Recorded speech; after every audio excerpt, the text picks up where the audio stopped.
And it go a little something like this. Now when I say carries, you say mad it carries. Hey guys, welcome to Bard. I'm here with the People's Champ. Introduce yourself. Charisma ATL, the People's Champ from Melbourne. How are we doing? So when did you fly into Perth? I flew into Perth on the 9th. Yeah. So I've got a lot of family who lives down here. So as soon as I found out from Breaking Bread and Greeley that I've been blessed with the opportunity to perform my first pre-written battle in Perth, I just thought, yeah, it was one of those things where the stars aligned. I've got family down here that I know will take care of me and accommodate for me. So I got here relatively early compared to everybody else, and that'll give me some time to, spend with the aunties, the uncles, the cousins. And yeah, it all ended up working really well. Yeah. So is this your first written battle in Perth or written battle altogether? Generally, all together. Yeah. So since I'd say the end of 2023, I was doing a lot of the freestyle battle formats, where they would either do it like a tournament or they do it in a knockout sort of style, where they'd have MCs go up against each other and share like 3 2-minute rounds or 3 1.5-minute rounds, and then there'd be your qualifiers, like semi-finals, finals, and then you'd end up winning the prize or what was on offer for that occasion. Yep. And how have you been going in those? Really good, actually. I ended up winning the last one that happened earlier this year through Breaking Bread. Yep. So this one was a 32-man freestyle tournament. So there were a whole range of different artists who actually participated in it. So there was like a lot of new cats, a lot of new people, as well as like veterans who've been at this shit for a long time, who've done the pre-written battles before. You got people like Defron, who now goes by Claymore. And I remember him back in the day of the battle rap with Got Beef and all that sort of stuff. He had one with Manners, and I thought that shit was funny as fuck, because they were just going at each other's disabilities, like, you're blind, you're deaf, what's up, fair game, let's do it. And yeah, that ended up turning out really well. I wasn't initially going to turn up to that one, actually, but I just thought this is my opportunity now to really start taking these things serious and invest in these opportunities. So of course you started off with the 32 MCs and they drew names out of their hat, so you didn't have the opportunity to think about what you were going to say to the person you were battling. As soon as they draw the names out of the hat, you're battling them, get up on the stage, do your thing. So it went from 32 MCs, 16 go forward, then from 16 to the 8 to the 4, then semi-finals, finals, and yeah, just to take it away, man, it was an amazing opportunity. It was a beautiful experience and resulted in this too, so everything worked out perfectly. The fact you just rolled those numbers off your head straight away just goes to show you're good at math as well as freestyling. And that's the funny thing, because I never thought that I was good at math. Like literacy and music, of course, was always my number one thing at school. I always thought that I was trash at math, but I just didn't have the best teacher who motivated us how we should have, always yelling and shit. So I feel like that's a big factor. Yeah, I'm all for that. I'm just a little bit silly, stupid. So yeah, I can't blame the teachers for what I did in high school. But shout out to Mr. Barden. He looked after me as my English teacher. He's probably one of the only ones that actually, cared enough to look after the rap bag. So how long have you been rapping for? I've been rapping for 12 years now. 12 years. So I started really writing and taking it serious in 2014. And that was after hearing a song on... They had a music channel that they would play every Saturday morning till early afternoon. It was called The Loop. And it was like the newer generation of Rage, where they would play all of the more modern sort of songs and the ones that were popping at the time. And they did a throwback week. So they played all of the old, like, 2000s, 1990s tracks, like whether it was R&B or pop, hip hop. So they had Stand by Eminem play. Music video, everything. And I didn't know who Eminem was. I didn't know anything about rap thoroughly at this sort of time. I was just a very average music listener, because it was all going on around the house. So I didn't really have the opportunity to pinpoint who sung this, what was what. But just after hearing that song, I immediately fell in love with the storytelling and the visuals, and it made me aspire to be just as great as a storyteller and create music and write lyrics that impact people the way that that song impacted me. So that lit a fire inside of me and really pushed my drive to make music. So with your music, is that the storytelling stuff on the People's Champ? That's the last album, wasn't it? Yeah. Are they true stories, or are they stories that like people that you know, or are they like your stories, or All true stories. Yeah. And whether it boils down to people that I actually knew or stories that were heavily publicized, whether it be tragedies. For example, I've got a song on the People's Champ called Isabel. And this was about a young girl who was abducted from her home in Melbourne City and was dismembered and who was killed, a young 19-year-old girl. And I'm going into detail and I'm talking about what happened in the song and trying to push for a change and teach people that, you know, there's a female genocide that was currently happening in Melbourne and still is. They had a beautiful mural up in the city near the Culture Kings on Hosier Lane, and it displayed multiple frames. There must have been about like 70 or 80 individual photos of women who were slayed and killed in the last few years. So I feel like I actually copped a lot of flack for that song. yeah, And the reason for that was because they felt like it wasn't my place to talk about something like this. The problem is, you know, we're a human race. We're all inclined to push for greater and spread a message and talk about things as they happen in real life time. And me being an influencer, me being a creator, I want to use my platform to spread awareness to these issues. And it is absolutely my place to say it. I feel like now more than ever, it's important coming out of a man's mouth because the males are the perpetrators who are slaying these women. So if these men hear it from somebody who stands with these women, hopefully that could advocate towards a better change. Yeah. That's what I feel like. That's my opinion. I know maybe a lot of people won't agree. Maybe some people don't think it's my place to say. But as long as I've got a voice and I've got a platform where I can use it and help people push for better, that's exactly what I'm going to do. Full stop. Well, if it's not your place, whose is it? You know, there's got to be someone that talks about this sort of shit because it keeps happening, I guess. Exactly right. And how many pages and chats are there on Instagram and on Facebook ran by women, the victims of what's happening, and still nothing's being done? There are still women being killed. There are still all of these tragedies that are related to each other that's happening.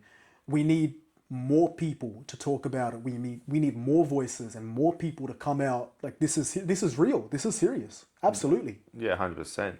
So you took your storytelling to music, and with that, have you continued on making more music for a new album, or do you have anything coming out soon? Or I do. So at the moment, I'm working on my second studio album, and this one is an entire storytelling album from start to finish. So it plays out a bit like a concept album, where from track 1 till the end of the track list, it tells a continuous story. So these songs play out a little bit like a chapter book, and it talks about, I feel like I relate this album a lot to me because it was similar to what I was going through at the time of writing an album, where I start a relationship with a girl who I fall deeply in love with, and I'm willing to put her first and make her my number one priority. But then I start falling in deeper to the trap of, you know, getting possessed by the hip hop and the love of the game, and I start pushing that to the forefront of my life. And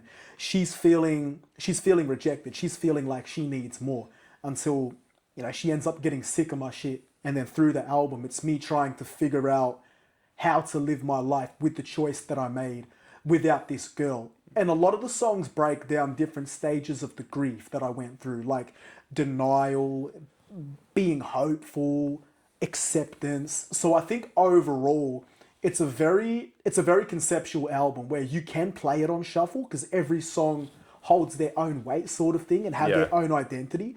But start to finish, if you want to get a true idea of the concept that I'm going for, that would be how to listen to it. And I'm calling it Hardest to Love. It's going to drop, I'm going to aim for the 13th of February next year. yes, sick. So that's sort of like that Rap Man sort of inspiration with Shiloh's Story and Blue Story. I don't know if you heard of them. No, I'm not familiar, actually. Nah, so he's a UK rapper, and he's got a couple songs like Blue Story, I think it's 3 parts, and Shiloh's Story's 3 or 4 parts as well. But they've actually made a movie on Blue Story, so Yeah, beautiful. check it out. It's actually I enjoy that sort of stuff. There's the storytelling sort of thing. So I love storytelling in hip hop. I'll get you to link it to me. yeah, I'll send it to you. Yeah. So with your battle that's coming up, that's tomorrow night. So I'm going to That's try tomorrow. and edit this tonight and drop it first thing tomorrow morning. Yeah, awesome. So that's versing Smithy. Smithy, Smithy's shout out Smithy. Smithy's probably one of Perth's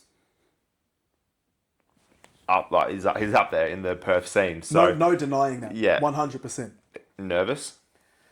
I feel like the nerves more so come from me never doing this sort of format before. Yeah. Like, I came into this battle knowing that the odds are going to be against me, knowing that there's going to be a lot more people backing Smithy than there is me. And that's just due to the fact that I don't have a fan base down here. I'm coming down from Melbourne doing a sort of format that I've never ever done before, and I'm versing somebody not only in their own city, but they've been the upper echelon of battle rap in their own city.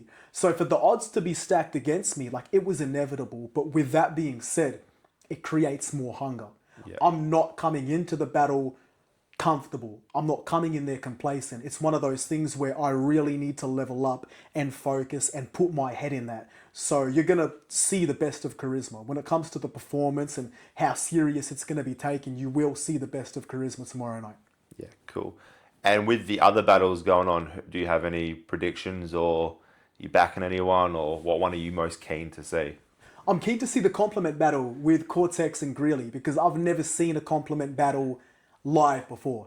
And I think, of course, the structure being the same, except you're twisting the way that you go about it. I think it'll be really cool. And instead of finding things to insult about your opponent, which has been so traditionally known in battle rap, just seeing the concept entirely flipped and trying to find cool things to say about your opponent. I think it'll be really cool watching that in person. This is like the Pat Stay and Roan sort of version, but Australia, I guess. Yeah. With the guys that we have going up there. I think the people are going to win that one. That's the best one. That's the best way to put it, I guess. Absolutely. It's like, how can you win a compliment battle when both the opponent and the aggressor is winning? You know what I mean? Yeah, unless you reverse it and you just diss him the whole time. I'm going to walk out flustered the event, man. Yeah, big head and everything. So I know, right? Yeah. So that's at the Milk Bar in Inglewood, which is probably one of my favourite venues in Perth. Beaufort Street, I think it is. Is that the one? Beaufort Street, no. Beaufort Street Milk Bar? Yes, Is it? I think it is, because it used to go by something else The a Civic. while back. the Civic Hotel. Yeah, Yeah. that was the one. Yeah. What about you? Who are you backing for the battles? I am back in Smithy. Yeah, but no, I of think course, it's going to of be course. a great battle either way. I am back in Kano as well against Lodax. Fresh. I have slept on Lodax when Yeah, I true. first said that with A doubles, but Kano's shown me nothing but love since the first time I met him, which was before I even started Bard. So he's a Rocco boy as well. Beautiful. And he was one of the reasons why me and the missus flew over to Melbourne to watch the 2 Breaking Bread battles a couple months ago, just to back him, because I knew he would have no one. That was Ascension and Elevation. That's was correct, yeah. So I played that as, let's go to Melbourne for our anniversary, but really we're going to rap battle for two nights. Fresh. Best way you can spend an anniversary, man. Watching Yeah. other people insult each other. Yeah. So I think Kano's going to do really well. I do believe it's Lodax's first battle, I think. Yeah, I could be true. wrong. I did, like I said, originally sleep on Lodax. I've done some more research, and I think the battle is going to be a lot closer than I originally thought. Yeah. But I'm going to back Kano for that one. Of course. I wish I could say who I could back when it comes to that lineup. I'm unfortunately not familiar with a lot of the Perth fellas. Yeah. So I can only go off of what I know about each artist and how they perform. And unfortunately, I haven't seen enough of the other artists to make a fair judgment. Yeah. And then with, I think Bobby Beans is versing Donkey, which I think will be another close one. Yeah. Both fire. Yeah, Both and very I low. think I might lean more towards Bobby Beans with that one. I think he's got a lot more to prove. Yeah, true. So I think he's coming hard, and this will be his second time in coming to Perth, I believe, to battle. Yeah, I beautiful. could be wrong on that. But So he's done this format before? yes, yeah. So Yeah, he versed Kano, Ascension, or one of the first ones over at Breaking Bread when we went over there. So, Yeah. that'd be good to see. And he went up against Asthmatic as well, I believe. So, Fresh. yeah, we'll see what happens. It's going to be a crazy night. Like, it's a very, very stacked lineup full of battlers.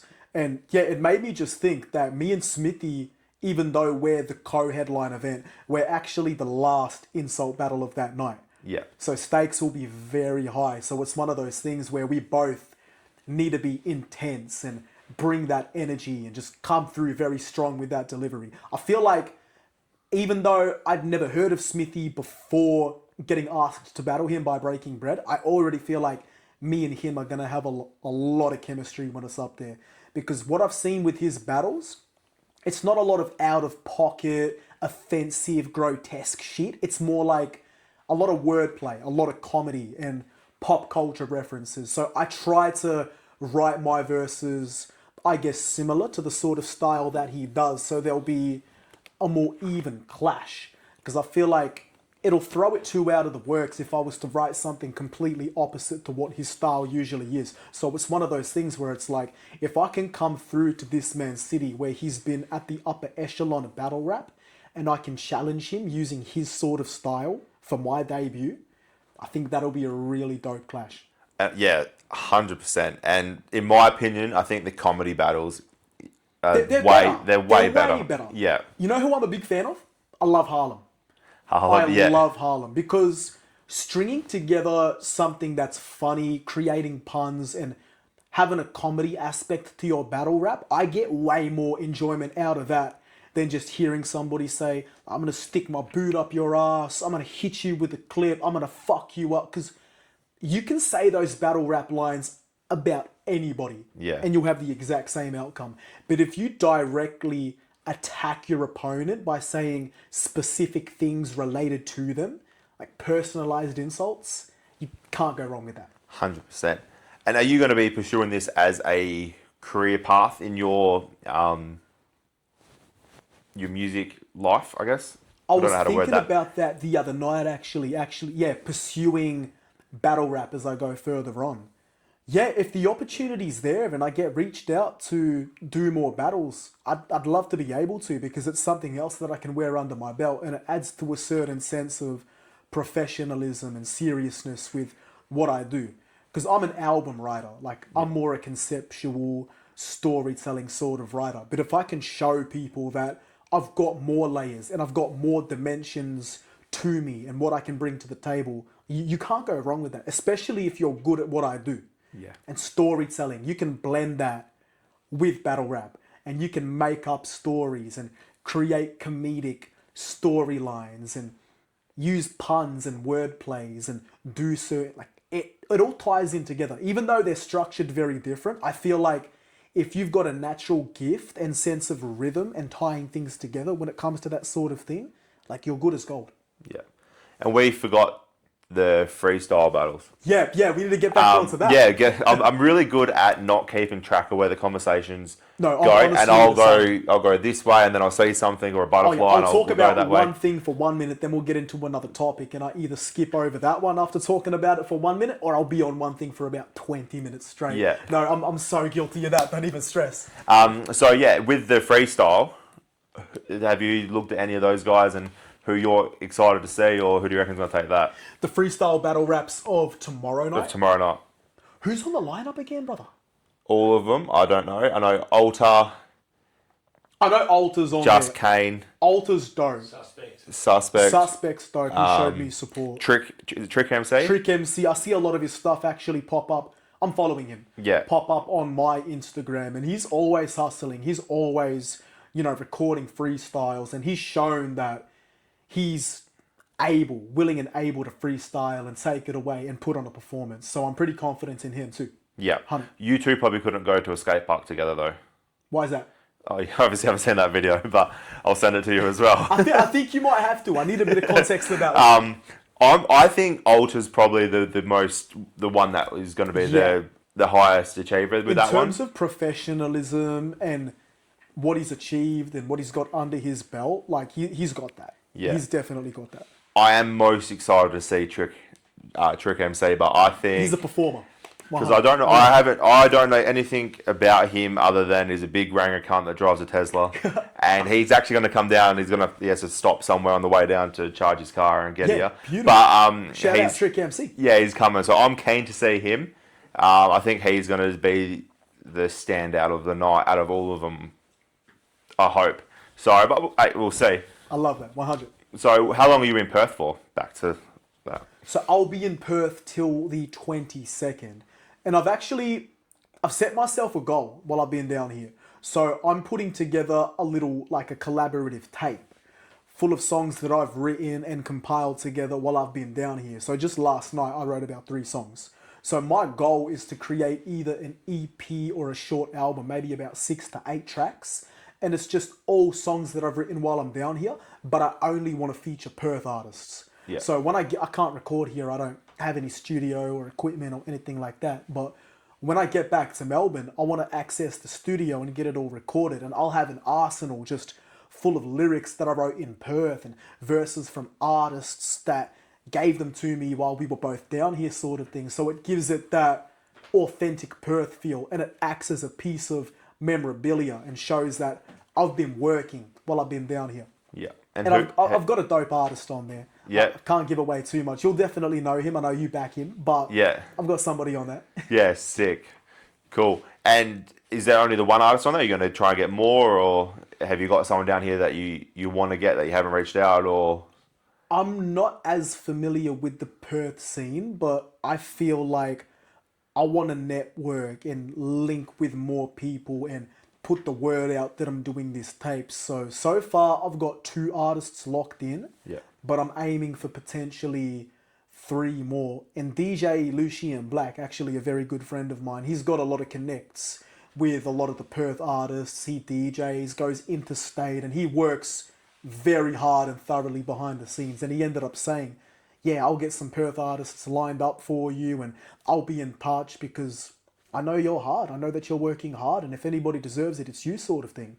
So we've been talking a lot, we've been corresponding, and we're making something happen for sure. Yeah, see, that mad cunt has been helping me out massively as well. Like, I've done 5 episodes and he has just fucking thrown cunts at me, and just the support from someone like that. Even when I worked the Bit of Belief gig, I was their merch guy, or his merch guy for the night. We were trying to get my 20 years of hip hop book signed, and my missus, whose name is Charisma. Oh, now I'm going to fucking fuck that up. It was Charisma, yeah. Charisma. Yeah, not Charisma. I'm going to start calling her you. Yeah. Charisma, then Charisma. Yeah. One's got better tits.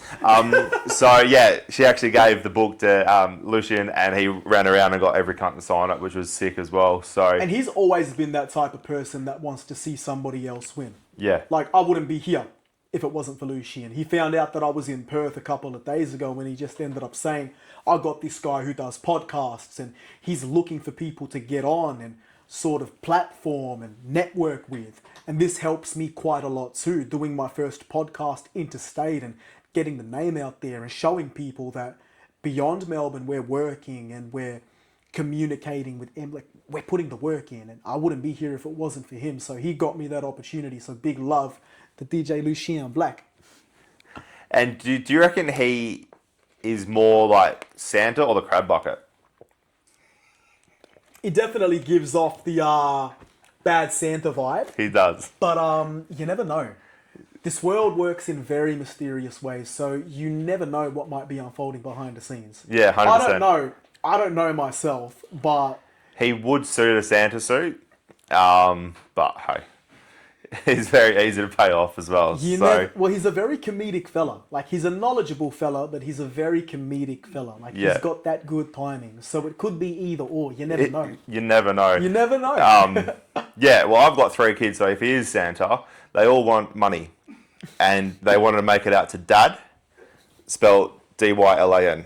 So, yeah, let's fingers crossed he is Santa. So hopefully something shows up soon. Not bad Santa. You don't want to end up with like a condom under your pillow. Well, he's met my missus now, so if he is bad Santa, I'm fucked. So yeah. We all know how that last scene goes. We don't want to talk about that here. We might get bananaed. I'll be walking in with sandwiches. So, yeah, who knows what's going to happen from there. So other than your album, what else have you got in your pipeline? Like, is music your full-time job now? Are you paid by it, or are you trolley boy, or what do you do? Slowly by slowly, I am starting to get paid more through the music that I put out. So doing gigs and doing the battles help especially. It just lets me know that we're actually starting to see money from this now. But I do want to make music a full-time career. But at the moment, I'm doing night shift work and I'm doing retail work. So using that to be able to get me by and fund this music, because I feel like the problem with a lot of people is they use music as a sole source of their income and wonder why their music sounds low quality, why they don't go nowhere, or they're treading on thin ice every song that they put out. Like a lot of the greats have gone broke or succumbed to drugs, and they were some of the biggest names in Australian hip hop at the time. So if they didn't have the chance, what makes you think that you and me do? Like, we need to have something to fall back on to increase the quality of our music, to get better studio sessions, to get better music videos. You need to make that sacrifice. And sometimes I do feel like I'm beyond a 9 to 5 with the work that I put in. But there are things that need to be done, and there are sacrifices that need to be made in order for your future to blossom and to have that light at the end of the tunnel. Yeah, 100%. You need to put that food on the table before you put the mic in front of your mouth. You know what I mean? So, and that's like with this, I'm doing 14-hour days most days, and, you know, like I was on a mine site today. Yeah, and then, you know, now a lot of FIFO work in Perth. I drive in, drive out. It's only an hour away. Not even, like half an hour away. So, which is not too bad. It's just easy, annoying. Accessible. You can't go wrong with that. How long have you been doing that for now? I started in the industry when I was 14. Yeah. Just going to work with my old man, and then, it's just growing up doing that. I'm a 4th generation scraper op, so... Yeah, probably. So you'd have a very strong resume. You wouldn't have any problem getting into that sort of force at all. Yeah. You get your times where everyone calls you and offers you a job, but sometimes money is not everything. Like, I want to be home more with the kids. And no, of course. So, and then now, like this, just doing hip-hop stuff now. So I never really thought I'd actually be working in the hip-hop industry or music industry. But yeah, ever since going to Melbourne, I sort of thought, fuck it, I want to try and do something. I was actually going to start this before my little incident, but then it was going to be called Kick-Ons. Okay, which is because I saw a sticker up there. Kick-Ons, had stickers. Yeah, I was sussing that out. So pretty much, my plan with that was to go to gigs and interview people after the gig and party with them. And now that I'm sober, I couldn't really call it Kick-Ons. So that's where the Bard came in. Now just working through that and trying to... And the Melbourne visit, watching the Breaking Bread battles, would you say really inspired that and kicked that off for you, sort of thing? That was my first ever battle that I went to live. And I've been a battle fan since Dragonfly back in the day. Yeah. So, it's definitely an inspiration. And it wasn't the battlers as such. It was the fact that we flew over there from Perth. We knew no one. And as soon as people found out we were from Perth, they just came up, spoke to us. And yeah, true. Yeah, so there's a lot more support in Aussie hip hop than just the rappers. The supporters themselves are fucking wicked as well. Yeah, absolutely. Like, there's that many people who've reached out and offered their support, and you can't thank them enough. Like, especially going through what I'm going through with such a hard time. You know, it's just one of those things where the bigger your support network are, the better it is. Absolutely. And it's funny, I've had more people reach out and ask if I'm okay from the hip hop scene that I haven't even met before than mates that I've known for fucking years. Yeah. And it is fucking insane. Like, I've got cunts that I work with and that I know that talk shit about me doing podcasts. Like, even if you call this a podcast, more like an interview sort of thing. Or, I don't know, just talking shit in front of a camera. But who gives a fuck? At least I'm fucking trying, you know? So, absolutely. And this is my outsource of not drinking, because I was a very heavily drinker. Yeah. Never thought I had a problem until the court said, you're not allowed to drink anymore, you naughty boy. And yeah. Until you went without it, then you realised, shit. Yeah. Sort of thing. Yeah. Because I was always that strong cunt that could go, I can stop drinking and go a night. And then, 10 beers later the next day, you're back on it, sort of thing. Yeah. So, yeah, it's been a big change for me going from, that 10, 15, 20 beers a night to none. Clean slate and feeling... And do you feel physically and mentally better now? Do you feel like without that, you've been able to operate and function and be able to carry out things at a better pace now? You feel healthy, you feel happier. I feel like got more clearer thinking. However, with my court case looming, I feel like I'm stressing out more than what I would normally do. Yeah. And then, like, since going sober, I've had my granddad in hospital, then he passed away. Yeah. Can't Sorry go. for your loss. No, so good. If you can't wipe your own ass, it's time to go. You know what I mean? So it's like it's that time, you know. But Yeah. like, I can't even go to his wake because I'm not allowed to go to licensed venues. However, unless I'm working, so there's lots of things that are that trigger you a lot more than you think, you know. Of course. So, but I've actually been going to. There's a place called Palmerston in Mandurah, and they have a smart recovery group, which is sort of like an AA, I guess you should say. We sit in a group and talk. They've been a big support network for me. They're actually part of the reason why I started this and actually bit the bullet to actually do it. I can't even remember what they said, but it was just stop being a dumb cunt and do it. Yeah, pretty of much course. is how I took it. Bit of that tough love. And they ask every week how I'm going, you know, and they're all keen to see me succeed as well, which is a bunch of random people you don't even know that want you to succeed. And you Yeah, got they cunts have that your you best do. interest at heart. Yeah, but you got cunts that you do know that Don't pay you any mind. That Yeah. don't interact or even ask how you're going. Yeah, it's weird how the tables turn. How did you find that when you started music and posting your first song? Did you have the support from your friends and family, or did you hide it away a little bit, or...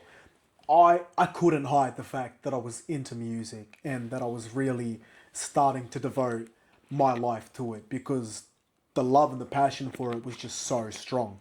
But I'm just glad that I always had a very supportive network behind me. You know, I've always got the same group of friends that come to every single show. My mum, she's my number one supporter. She comes to as many shows as she can as well. So I've got a very consistent and supportive group of friends and family members and people who I've met through the hip hop industry who've gravitated towards my music and have leaned towards what I've said. I've had people come up to me at shows and say, you know, Riz, your music got me off the drugs. Your music got me back into the gym and helped me take my life and my health more seriously. And when you go from doing something that initially was meant to help your own mental health and you using it as an outlet to helping other people and rapping your songs, and you got people right in front of you with cameras singing your songs word for word, it takes you aback because somebody like me, I never expected it to go this far, and having the message that I wanted to portray since day dot actually take fruition. So the Charisma ATL, the ATL stands for always touching lives, always teaching lessons. That's what I've always wanted to do through my music. But really having that pay off and knowing that it's taking full effect, that bleeds into who I am as a person. So whether I'm rapping, whether I'm working, whether I'm going to the gym, I'm always consistent to the message that I want to portray through that ATL. Like, I'm always going to be one to offer advice and be honest and help you get your shit on track and criticize you, but in the best way possible, sort of thing. And it's just been amazing, just that positive reception and that love, especially from people that I grew up idolizing, like watching people like Greeley and Defron and Manners battle. And now I'm being brought up in their conversations just like a normal thing, being in their good books and saying how much they respect this Charisma guy, how much they love this guy and how hardworking he is. Like, having people pay mind and acknowledge me, like, it's such a surreal feeling. And yeah, I'm grateful to God. Yeah. That's all it is. It's God's plan. He aligned it this way and made it that this was meant to happen. And it all came with its trials and tribulations. It all came with the naysayers and bullies and haters and doubters. People who had told me I'd fallen off before I was even on yet. So it was one of those things where it was like, I needed that. So thank you. I am on now and I'm here. I'm here to stay. I've got a message to portray. I've got things to do. I've got a mission. Like, this is my life here. Fuck yeah. So with all that, there's obviously there's a lot coming forward for you as well, which is sick to see. The stakes are high at this point. Yeah. Very high. Are all your friends coming to tomorrow? A lot of my family members are. Yeah, sick. I don't know a lot of people in terms of friends wise when it comes to Perth. Only times I've been down here, this is my third time. Yeah. Only times I've been down here is to catch up with family members who's on my father's side. Yeah. And that's all uncles and aunties, like cousins. A South American family, very extensive. So we got a lot of my cousins coming tomorrow. This one friend of mine who's been listening to my music since 2021. I don't know how she's heard of me, but she's actually a Perth local. And where she found out that I was coming down to Perth to battle, she just freaked out and like booking out clubs and trying to throw an after party and get drinks and like hire out strippers and all of that shit. Like shit, Charisma's coming down to fucking Perth to battle. So knowing that I have a support system here, it doesn't have to be huge. It doesn't have to be the biggest in the world. But like I've got that, and I'm grateful. Regardless, I'm always going to be grateful. 100%. And the good thing about cameras now is that you can watch it wherever the fuck you are. Yeah, yeah. And yeah, well, that's sick to see. So you've been in this industry for a while. What do you think is missing from it? And it's, you know, obviously the Perth scene is going to be very different to the Melbourne scene. Yeah. The Melbourne scene's probably one of the, well, depends who you talk to. I think personally, the Tasmanian scene is probably one of the best in Australia. Yeah, beautiful. But Melbourne's obviously the most well known. Yeah, I'd say the Melbourne scene, it's like the New York of Australia. I feel like, yeah, in terms of the sound, the grittiness, a lot of that raw street sort of feel comes from the Melbourne scene, because we got a lot of graphers down in Melbourne as well. And we started off on that very boom bap. So even the way that the city is laid out and how things are structured and the way that people move, it gives a very New York sort of aesthetic to it. Yeah. So what do you reckon is missing from that scene? Look, I'm glad you asked the question. My answer is going to be very different, and I might cop some flack for this, but I think that we need more constructive criticism.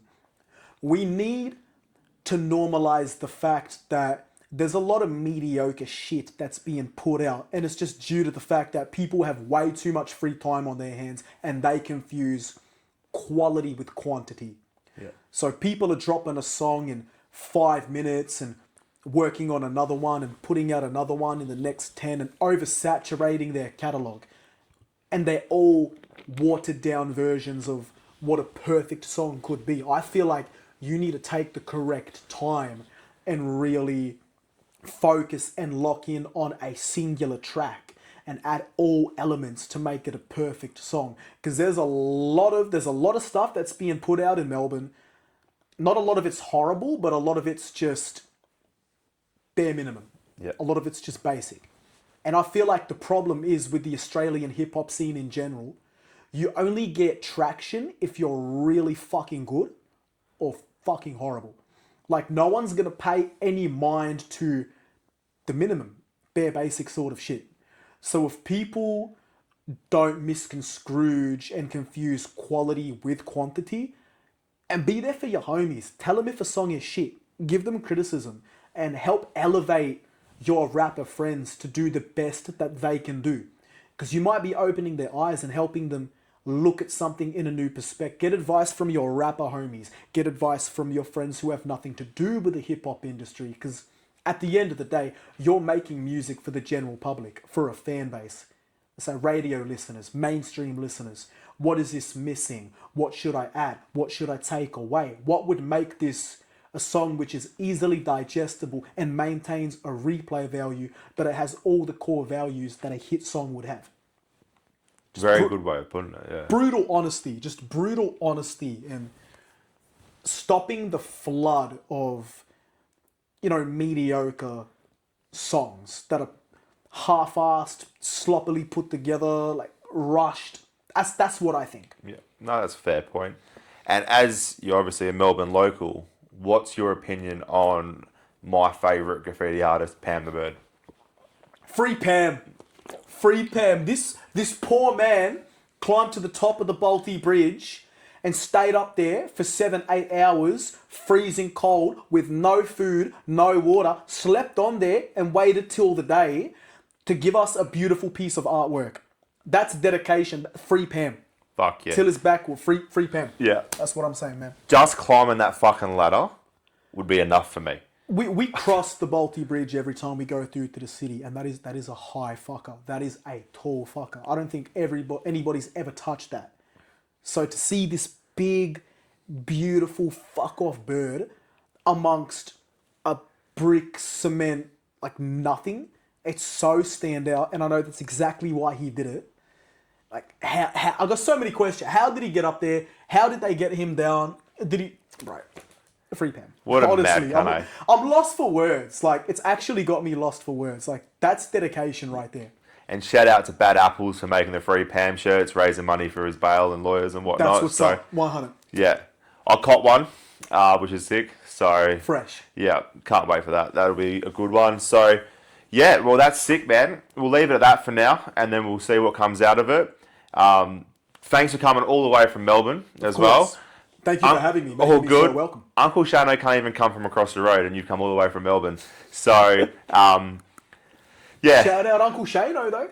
Yeah, fingers crossed he comes on. You know, I'm his biggest supporter at the moment. I'm shouting him out every day to try and get him on. So he is going to come on one day. But, you know, Santa was here earlier. So, and he did say he'll book in for Christmas Eve. So it's coming. So I can't wait to see it. It'll be there. 100%. Yeah. It'll be there. Yeah, fuck yeah. But yeah, no, cheers for coming on, bro. Good luck tomorrow. I'll see you there. Yeah. Prepare for Smithy. May the best man win. That's it, yeah. May the best man win. Oh, and I'm happy to tell you who won as well. So I'll be judging from the fucking far. Gotta be honest with it, though. You gotta be honest with it. That's it. So cheers for coming on, bro. Thank you for having me, man. All Appreciate good. your Anytime. I'm the people's champ, it cannot be you. I'ma pull up to the club like what it do. New Year, same me, still a lot to prove. You wanna jog in my shoes, don't rock the boots. I got the brand new tats, same old Riz. Brand new cap, same old Riz.